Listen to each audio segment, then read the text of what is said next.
বন্ধুরা, চলে আসলাম আরেকটি নতুন এপিসোড নিয়ে আপনাদের মাঝে। এই যে মানুষ যুগের পর যুগ একটা কথা বলে এসেছে, আকাশ যত বড় প্রশ্ন তার চেয়েও বড়। এই কথাটা কেউ বইয়ে লেখেননি, কিন্তু প্রতিটা মানুষের মাথার ভেতরে এটা ঘুরপাক খায়।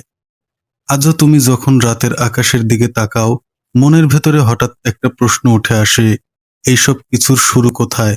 এর কোনো শেষ আছে কি? আর এই বিশালতার ভেতরে আমি আসলে কে? এই প্রশ্নগুলো নতুন না। হাজার হাজার বছর আগে মানুষ একই প্রশ্ন করেছে, শুধু তখন ভাষা ছিল আলাদা। এক সময় মানুষ ভাবত মহাবিশ্ব চিরকাল একই রকম ছিল।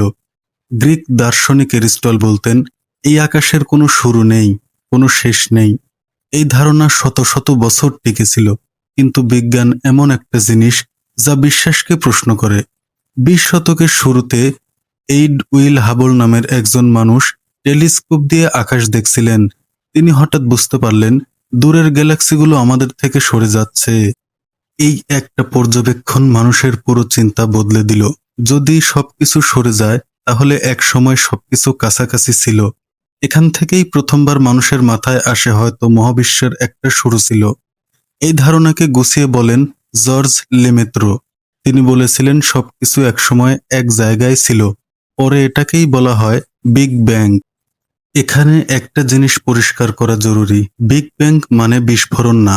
এটা কোনো শব্দ, আগুন বা ধ্বংস না। এটা ছিল এমন একটা মুহূর্ত যেখানে স্থান নিজেই জন্ম নিচ্ছিল, সময় শুরু হচ্ছিল। এখন মানুষ সঙ্গে সঙ্গে প্রশ্ন করে, তার আগে কি ছিল? এই প্রশ্ন এসে বিজ্ঞান থেমে যায়। কারণ সময়ই যদি তখন শুরু হয়, তাহলে আগে বলার জায়গাটাই থাকে না। স্টিফেন হকিং একবার বলেছিলেন, বিগ ব্যাং এর আগে কি ছিল জিজ্ঞেস করা উত্তর মেরুর উত্তরে কি আছে জিজ্ঞেস করার মতো। এরপর মানুষ ভাবল, ঠিক আছে, শুরু হলো, কিন্তু এখন কি হচ্ছে? এখানে আসে আরেকটা বড় নাম, আলবার্ট আইনস্টাইন। তিনি দেখালেন স্থান আর সময় আলাদা কিছু না, এরা একসাথে বাঁকা হয়। এই ধারণা ছাড়া আজকের মহাবিশ্ব বোঝাই অসম্ভব। মহাকর্ষ মানে শুধু টান না, মহাকর্ষ মানে স্থান, সময়ের বাঁক। আইনস্টাইন নিজেই একসময় ভাবতেন মহাবিশ্ব স্থির। পরে হাবলের আবিষ্কার দেখে তিনি স্বীকার করেন তিনি ভুল ছিলেন। আজ আমরা জানি মহাবিশ্ব স্থির না, এটা বড় হচ্ছে। আর শুধু বড় হচ্ছে না, এটা দ্রুত বড় হচ্ছে। এই জায়গায় মানুষ আবার থমকে যায়, কারণ যা দেখা যায় না সেটাই সবকিছু চালাচ্ছে।